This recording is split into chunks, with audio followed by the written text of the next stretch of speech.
এমন একটা ঐতিহাসিক মহৎ কাজ করতে যাই যে কিয়ামত না হওয়া পর্যন্ত সারা জগতের মানুষ তাকে অনুসরণ করবে, তাকে স্মৃতি মনে করে রাখবে। বলুন সুবহানাল্লাহ।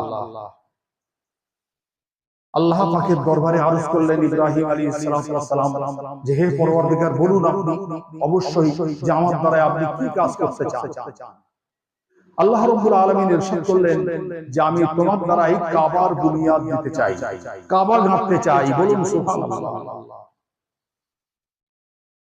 এমন একটি কাবা, এমন একটি ঘর যেটা পৃথিবীর বুকে সর্বপ্রথম ঘর হবে। ইন্না আউওয়ালা বাইতিন উযিয়া লিন-নাস লাল্লাযী বিবাক্কাতা মুবারাকা ওয়া হুদাল লিল আলামিন।